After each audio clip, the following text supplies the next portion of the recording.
नमस्कार, आप देख रहे हैं जन टीवी और मैं आपके साथ आकांक्षा पारिक। खबरों की शुरुआत से पहले एक नजर हेडलाइंस पर।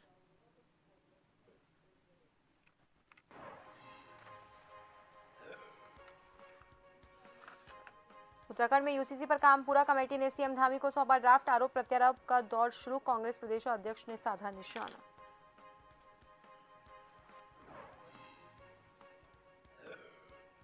पूर्व जिला पंचायत अध्यक्ष रजनी भंडारी बहाल, हाईकोर्ट से सरकार को झटका। बीजेपी बोली सरकार करेगी फैसले का अध्ययन।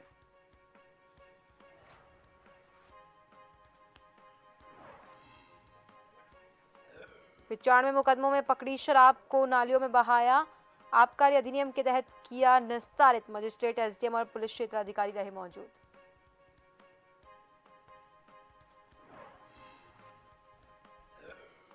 बक्सर में अवैध खनन के खिलाफ कार्रवाई, पुलिस ने 5 वाहनों को किया सीज। खनन माफियाओं में मचा हड़कंप।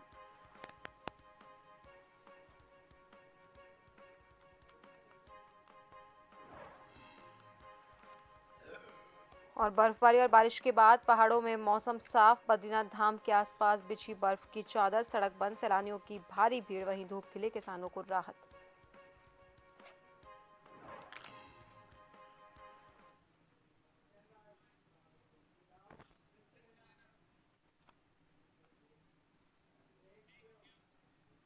और अब खबरें विस्तार से।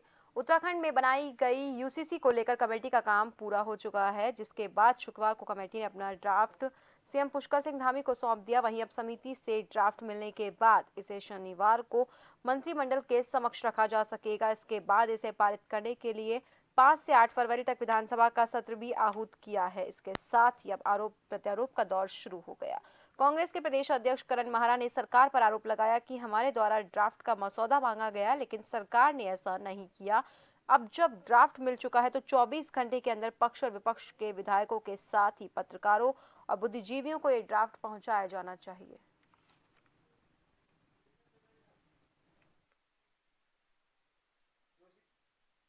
ड्राफ्ट मिला है, महत्वपूर्ण ड्राफ्ट है और हम इंतजार कर रहे हैं। हम उम्मीद करते हैं कि जैसा सरकार ने पहले किया वैसा नहीं करेगी। हमने जब ड्राफ्ट के लिए मीटिंग हो रही थी उसमें हमने प्रतिभाग करने के लिए कहा था और हमने ये भी कहा था कि हमको इसका मसौदा दे दीजिए ताकि हम इस पर अपनी सार्थक पॉइंट्स को रख सकें, सुझाव दे सकें, पर सरकार ने ऐसा नहीं किया। और अब जबकि सरकार को मिल चुका है तो मैं चाहूँगा कि 24 घंटे के अंदर पक्ष और विपक्ष दोनों के सारे विधायकों तक इस ड्राफ्ट को पहुँचा दिया जाए, मुख्य विपक्षी दलों तक इसको पहुँचाया जाए।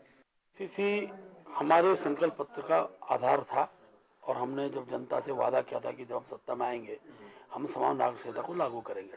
और आज मुझे बताते हुए खुशी है, उसकी कमेटी ने सबसे बातचीत करने के बाद अपना ड्राफ्ट सरकार को दे दिया है। अब ये ड्राफ्ट कैबिनेट के बाद विधानसभा पटल पर जाएगा। अच्छा हो, इसका लाभ कांग्रेस भी ले, सर्वसम्मत से विधानसभा के अंदर वो पारित किया जाए। और जो चिंता कांग्रेस की है कि बीजेपी को उसका लाभ मिलेगा, तो हम तो स्वागत करते हैं। कांग्रेस के सभी विधायकों से भी मेरा आग्रह अनुरोध है, देवभूमि से ये मैसेज पूरे देश में जाना चाहिए। उत्तराखंड वक्फ बोर्ड के चेयरमैन ने मदरसों में रामायण पढ़ाने का फैसला लिया है, जिसके बाद अब उत्तराखंड अल्पसंख्यक आयोग ने भी इसका समर्थन किया। अल्पसंख्यक आयोग ने उपाध्यक्ष मजहर नहीम नवाब ने कहा कि जिस तरह से उत्तराखंड सरकार मदरसों में संस्कृत और इंग्लिश की पढ़ाई करवा रही है और मुस्लिम बच्चे संस्कृत और इंग्लिश पढ़ रहे हैं, इसके साथ ही मदरसों में एनसीईआरटी की व्यवस्था भी लागू की गई है। ऐसे में अगर मदरसों में रामायण पढ़ाई जाती है तो किसी को आपत्ति नहीं होनी चाहिए। एक धार्मिक, हम तो कहते हैं कि देश में अगर मुसलमानों को शिक्षित करने के लिए कोई कदम उठाया जा रहा है सरकार की ओर से, तो उसका विरोध कौन कर रहा है, क्यों कर रहा है विरोध? हम रामायण को समझें। अगर रामायण के बारे में हमें समझना चाहिए, हमारे बुद्धिजीवी हैं, बहुत सारे लोग कलाम पाक पढ़े हुए हैं, कलाम पाक की आयतें पढ़ते हैं। कितने ऐसे बुद्धिजीवी हैं जो हिंदू समाज के हैं, मुशायरों में जाकर अरबी और क्या नाम है जो है उर्दू की शायरी करते हैं। क्या हम उन पर पाबंदी लगा सकते हैं? पढ़ाना एक अच्छी शुरुआत कहीं ना कहीं नहीं, हर चीज़ की हमें वो होनी चाहिए, जानकारी होनी चाहिए। इल्म लेना कोई बुरी चीज़ नहीं है, क्या बुराई है उसमें भाई? हम हिंदुस्तान में रहने वाले सारे मज़हब के लोग रहते हैं, मिलजुल करके रहते हैं, हम त्योहारों को साथ में मिल करके बनाते हैं, तो हमें रामायण पढ़ने में या रामायण के साथ गुरेज क्यों होना चाहिए। कॉर्बेट नगरी रामनगर का विश्व प्रसिद्ध गर्जिया देवी मंदिर के टीले में आई दरार को लेकर सांसद प्रतिनिधि इंदर रावत के नेतृत्व में एक शिष्टमंडल ने मुख्यमंत्री पुष्कर सिंह धामी से शिष्टाचार मुलाकात कर जानकारी दी। उसके साथ ही उन्होंने बारिश के समय मंदिर को प्लास्टिक से त्रिपोल से ढकने की बात भी कही और उन्हें पूरी समस्याओं से अवगत करवाया। सीएम धामी ने आपदा प्रबंधन की बैठक लेकर सचिव को आदेश दिए और इस कार्य की डीपीआर बनाने का आदेश दिया। वहीं फरवरी माह के अंत तक कार्य शुरू किया जाएगा।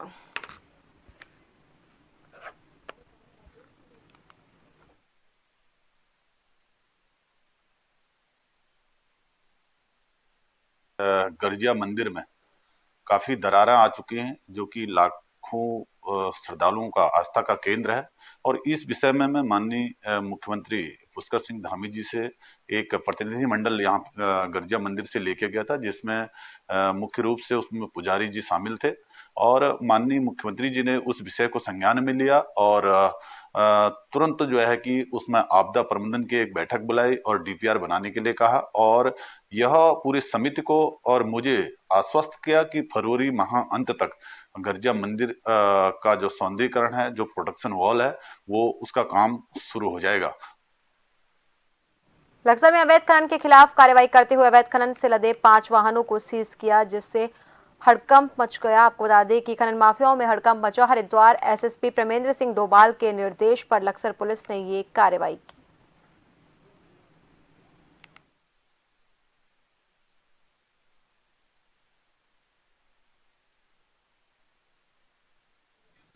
हल्द्वानी नगर निगम ने खाली पड़ी फ्रूट फैक्ट्री की जमीन और भवन को अपने कब्जे में ले लिया है। ये परिसर 3.34 एकड़ में फैला है। अवैध कब्जों की वजह से अब 2.5 एकड़ रह गया। कब्जा लेने के दौरान कोई अतिक्रमणकारी इस फैक्ट्री पर दावा करने नहीं पहुंचा। उधर परिसर में अवैध तरीके से रह रहे 4 लोगों के घर खाली करवाए गए। एक परिवार को 2 दिन की मोहलत दी गई है। नगर आयुक्त पंकज उपाध्याय, सिटी मजिस्ट्रेट ऋचा सिंह, भारी पुलिस फोर्स और नगर निगम की टीम के साथ फ्रूट फैक्ट्री पहुंचे।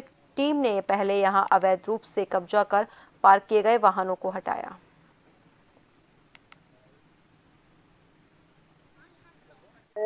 राज्य सरकार की प्रॉमिस की नजूर भूमि, जो कि सभी जैम फैक्ट्री बनाने के लिए लीज पर दी गई थी, समाप्त हो गई, फ्री होल्ड हुई नहीं।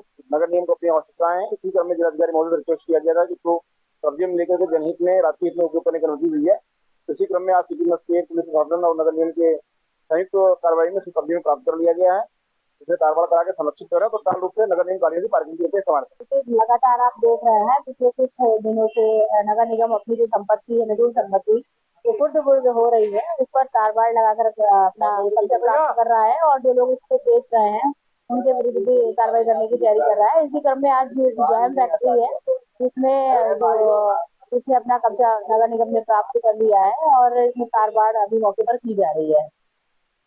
हल्द्वानी में एक निजी बैंकेट हॉल में ग्राम विकास अधिकारियों का 1 दिवसीय अधिवेशन शुरू हुआ। इस अधिवेशन में नैनीताल के सभी ग्राम विकास अधिकारियों ने शिरकत की। इस मौके पर मुख्य अतिथि के तौर पर गलतडूंगी के विधायक बंशीधर भगत और वरिष्ठ अतिथि के रूप में जिला पंचायत अध्यक्ष बेला तोलिया भी मौजूद रही। वहीं ग्राम विकास अधिकारी के जिला अध्यक्ष ने बताया कि यह अधिवेशन प्रत्येक 2 साल बाद किया जाता है। इस अधिवेशन में नए वर्ष के चुनाव भी किए जाते हैं। अधिवेशन में आज सभी पदों के चुनाव किए जाएंगे और शाम को मतगणना के बाद सभी विजय प्रत्याशियों की घोषणा की जाएगी। इस अधिवेशन में सभी समस्याएं सीडीओ और जिला मुख्य विकास अधिकारी और जिला पंचायत के अध्यक्ष के सामने अपनी समस्याएं भी मुख्य विकास अधिकारियों के द्वारा रखी गई।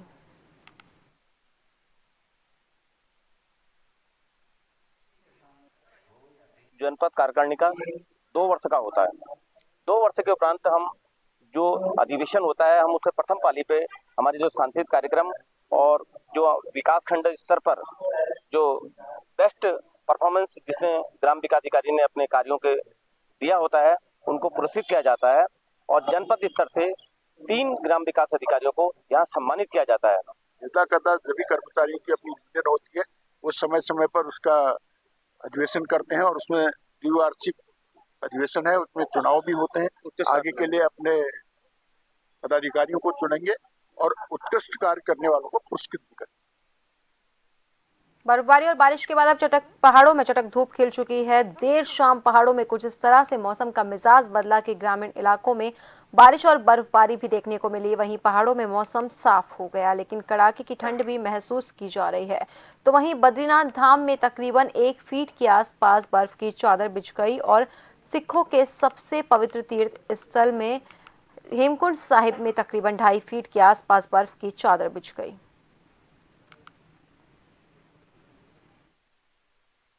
में मौसम साफ हो चला है। आपको बता दें कि देर शाम पहाड़ों में अचानक मौसम का कुछ इस तरह से मिजाज बदला कि पहाड़ों में जमकर बर्फबारी भी देखने को मिल गई। वहीं बात करें बद्रीनाथ धाम से लेकर के श्री हेमकुंड साहिब जी के धाम की, तो बद्रीनाथ धाम में तकरीबन 1 फीट के आसपास बर्फ की चादर बिछी हुई है। तो वहीं बात करें श्री हेमकुंड साहिब जी के धाम की, तो श्री हेमकुंड साहिब जी के धाम में तकरीबन 2.5 फीट के आसपास बर्फ की चादर बिछी हुई है। ये सामने की अगर मैं बात करना चाहूँ तो नीलकंठ पर्वत कहा जाता है। इन पर्वतों को आप देख सकते हैं, कई फीट बर्फ की चादर इन पर्वतों में देखी जा सकती है। अगर खासकर ग्रामीण इलाकों की मैं बात करना चाहूँ तो ग्रामीण इलाकों में कई ग्रामीण इलाके ऐसे हैं जहां पर बारिश देखने को मिली, तो कई ग्रामीण इलाके ऐसे जहां पर तकरीबन 2 इंच या 2.5 इंच के आसपास बर्फ की चादर भी देखने को मिल गई। हालांकि पहाड़ों में अब मौसम साफ जरूर हो चला है, लेकिन ठंड की अगर बात करें तो ठंड पहाड़ों में इस वक्त जमकर हो रही है। कैमरामैन साथी उपासना भंडारी के साथ नवीन सिंह, जोशीमठ। सीमांत जनपद उत्तरकाशी में मौसम की पहली बर्फबारी हुई। जनपद के गंगोत्री यमुनोत्री धाम सहित हर्षिल चौरंगी खाल में जमकर बर्फबारी हुई। बर्फबारी का इंतजार कर रहे होटल व्यवसाय से जुड़े लोगों में खुशी की लहर है और बर्फबारी का दीदार करने के लिए सैलानियों की लगातार भीड़ बढ़ रही है। बर्फबारी से किसानों को राहत तो मिली, लेकिन जनपद के कई मार्ग बंद हो गए। गंगोत्री धाम को जाने वाला मुख्य मार्ग झाला के पास बंद हो गया। मार्ग खोलने का काम गतिमान है। वहीं मौसम खुलने के बाद चारों तरफ पहाड़ियों पर बर्फ देखने के लिए लोगों की भारी भीड़ उमड़ रही है।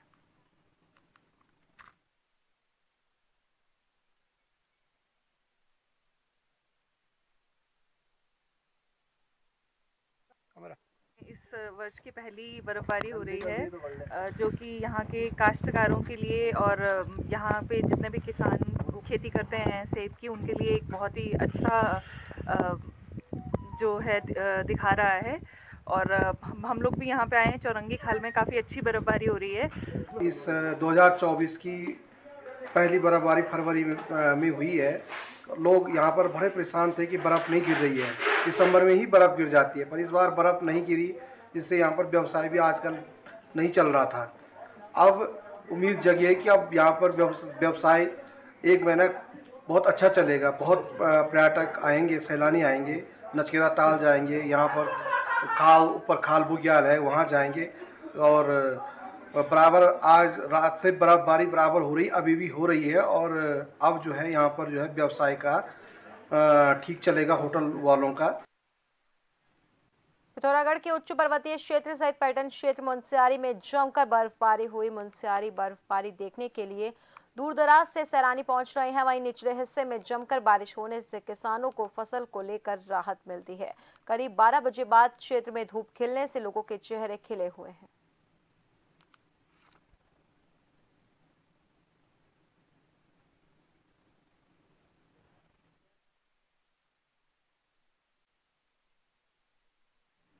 बाईस फरवरी से जम्मू कश्मीर के गुलमर्ग में होने वाले खेलो इंडिया नेशनल विंटर गेम्स में भाग लेने के लिए उत्तराखंड की स्कीइंग टीम के स्की एथलीटों ने हिम क्रीड़ा स्थली ओली के नंदा देवी स्कीइंग स्लोप पर अपनी प्रैक्टिस शुरू कर दी। विंटर डेस्टिनेशन ओली में वेस्टर्न डिस्टर्बेंस के बाद अच्छी बर्फबारी हुई, लिहाजा स्थानीय स्कीयरों को खेलो इंडिया विंटर गेम्स के जरिए राष्ट्रीय स्तर की खेल प्रतियोगिताओं में प्रतिभाग करने का सुनहरा अवसर मिल रहा है। वहीं ski and snowboard association Uttarakhand के विवेक पवार ने बताया कि एसोसिएशन के एक्सपर्ट कमेटी द्वारा हिम क्रीड़ा स्थली ओली में हुई बर्फबारी का जायजा लिया। जल्द प्रदेश सरकार से कोऑर्डिनेट करते हुए ओली में उत्तराखंड स्कीइंग टीम का ट्रेनिंग कैंप लगाने के लिए सहयोग मांगा जाएगा, ताकि खेलो India Gulmarg national winter games में प्रदेश के लिए होनहार खिलाड़ी बढ़िया प्रैक्टिस के बाद बेहतर प्रदर्शन करते हुए मेडल ला सके।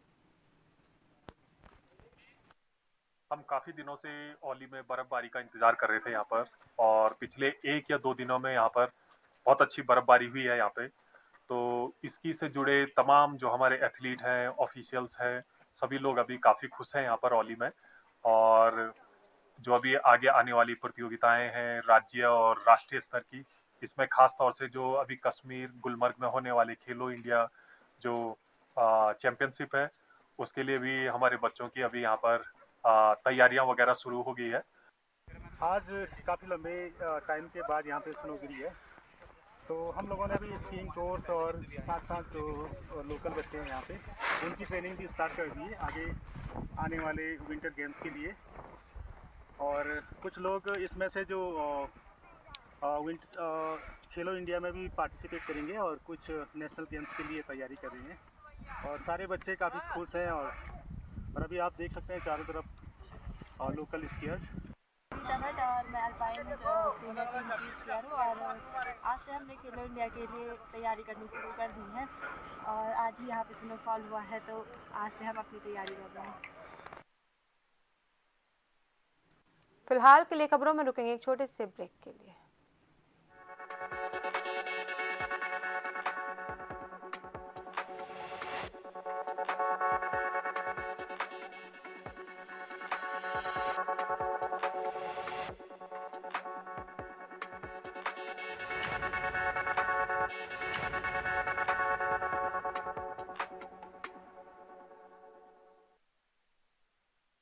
ब्रेक के बाद एक बार फिर से आप सभी का स्वागत है। बढ़ते हैं अगली खबर की और। आगामी 2024 लोकसभा चुनाव का बिगुल पूरे प्रदेश भर में बज चुका है। सभी राजनीतिक दल लोकसभा चुनाव की तैयारियों में जुट गए हैं, लेकिन दूसरी तरफ अभी निकाय चुनाव का समय भी तय नहीं हुआ। लेकिन उसके बावजूद भी निकाय चुनाव के दावेदारों ने अपनी दावेदारी शुरू कर दी है। उधम सिंह नगर के जसपुर में पूरे नगर को नगर निकाय चुनाव के प्रत्याशियों द्वारा पोस्टरों से पाट दिया। नगर में जगह जगह प्रत्याशियों के पोस्टर लगे हुए हैं। नगर निकाय चुनाव को लेकर एक होड़ प्रत्याशियों के बीच शुरू हो गई।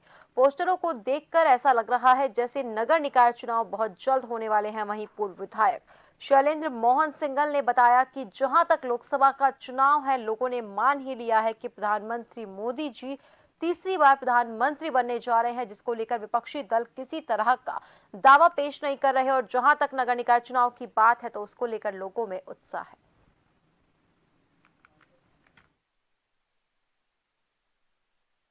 जहाँ तक लोकसभा का चुनाव है, लोगों ने मान ही लिया है कि माननीय मोदी जी तीसरी बार प्रधानमंत्री बनने जा रहे हैं, भारतीय जनता पार्टी जीतने जा रही है। तो विपक्षी दलों ने अपना जो है किसी तरह का दावा पेश नहीं कर रहे, बिल्कुल किसी तरह का उनमें उत्साह नहीं है। तो जाहिर है कि लोकसभा में किसी तरह का विपक्षी दल द्वारा प्रचार नहीं किया जा रहा।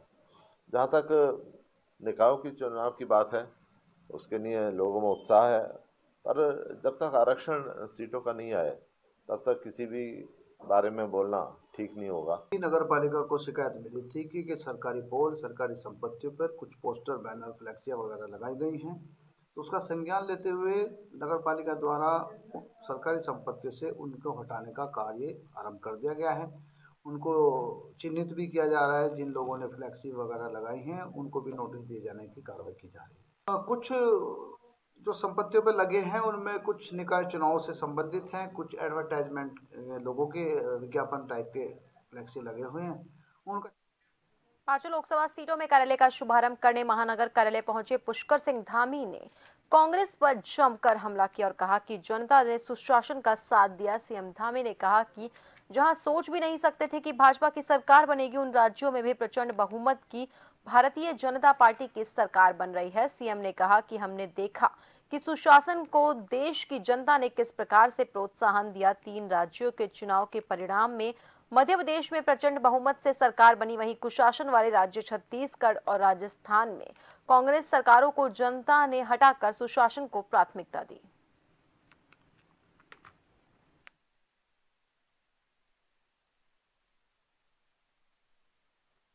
भारतीय जनता पार्टी की सरकार बनेगी, उन राज्यों में भी प्रचंड बहुमत की भारतीय जनता पार्टी की सरकार बन रही है। अभी हमने देखा कि सुशासन को देश की जनता ने किस प्रकार से प्रोत्साहन दिया है। ये 3 राज्यों के चुनाव के परिणाम हुए। मध्य प्रदेश में लगातार 2003 से लगातार सरकार बन रही है, फिर से प्रचंड बहुमत की सरकार बनी। वहीं जो कुशासन जिसको कह सकते हैं, सुशासन का उल्टा कुशासन, वो छत्तीसगढ़ में और राजस्थान में जहां कांग्रेस की सरकारें थी, उन सरकारों को जनता ने हटाकर सुशासन को प्राथमिकता दी है। हाईकोर्ट ने पूर्व जिला पंचायत अध्यक्ष रजनी भंडारी को बहाल कर सरकार को झटका दिया। दरअसल हाल ही में हाईकोर्ट में पूर्व जिला पंचायत अध्यक्ष चमोली रजनी भंडारी द्वारा साल 2012-13 में नंद राज्योत यात्रा के दौरान की गई अनियमितता की जांच को रोकने के लिए दायर याचिका पर सुनवाई हुई, जहां हाईकोर्ट ने जांच पर रोक लगाते हुए रजनी भंडारी को बहाल कर दिया, जिससे रजनी भंडारी की बड़ी जीत हुई है। आपको बता दें कि जांच के बाद सरकार ने उन्हें बर्खास्त कर दिया था, जिसके बाद रजनी भंडारी ने अपनी याचिका में सरकार के 25 जनवरी के आदेश पर रोक लगाने की मांग की थी। वहीं इस दौरान रजनी भंडारी की बहाली पर अब कांग्रेस प्रदेश अध्यक्ष करण माहारा का कहना है कि सरकार केवल दमन की कोशिश कर रही है। वहीं भाजपा के प्रदेश प्रवक्ता वीरेंद्र बिष्ट का कहना है, जिला पंचायत को लेकर जो न्यायालय से मार्गदर्शन प्राप्त हुआ है, सरकार उसका अध्ययन करेगी।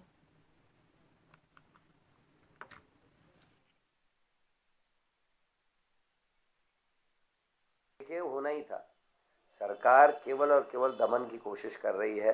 चुनाव आने से पहले नेताओं को दबाव में लेने की कोशिश है, और रजनी भंडारी जी को मैं बधाई देता हूं कि दूसरी बार वो फिर से सफल होकर सामने आई हैं और सरकार के कुत्सित प्रयासों को उन्होंने हराने का काम किया। जिला पंचायत अध्यक्ष के विषय पर जो माननीय न्यायालय का मार्गदर्शन प्राप्त हुआ है, सरकार उसका अध्ययन करेगी। जहाँ तक जिला पंचायत अध्यक्षा का सवाल है, उनके द्वारा जो भी गबन किया गया है, जो भी उनके द्वारा भ्रष्टाचार के मामले प्रकाश में आए थे, उन पर कार्रवाई की गई थी। अब माननीय न्यायालय में जो विषय रखा गया है, उस विषय को उनका जो मार्गदर्शन प्राप्त हुआ है न्यायालय का, उसके अध्ययन करने के बाद ही सरकार निर्णय लेगी। पिथौरागढ़ के कनाली छीना विकास खंड के लिमाटोड़ा विद्यालय के पीछे बीती रात वज्रपात होने से विद्यालय भवन क्षतिग्रस्त हो गया, जिससे पूरे विद्यालय भवन की विद्युत लाइन जल चुकी है। इसके साथ ही विद्यालय भवन जगह जगह से टूट गया। विद्यालय प्रबंधन समिति के सदस्यों द्वारा पूरे परिसर का निरीक्षण कर बताया गया कि विद्यालय भवन के पीछे पेड़ पर वज्रपात हुआ, जिसमें पूरा पेड़ और पत्थर टूट गए। वहीं गांव के ग्राम प्रधान मदन लाल ने जिला प्रशासन से घटनास्थल का निरीक्षण कर नुकसान की भरपाई करने की अपील की।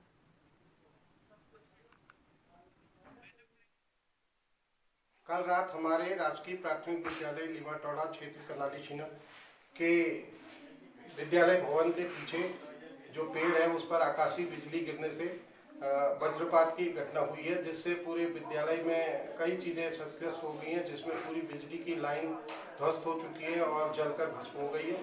साथ ही जो एप्रन है, चार दीवारी है, वो टूट गई है और जिससे विद्यालय भवन में दरारें भी आ गई हैं। विद्यालय भवन को खतरा है, चूंकि ये लोकसभा चुनाव यहाँ पर अभी होने हैं, जिसके लिए ये बूथ है। और फिलहाल के लिए खबरों में बस इतना ही। बने रहिए जन टीवी के साथ। नमस्कार।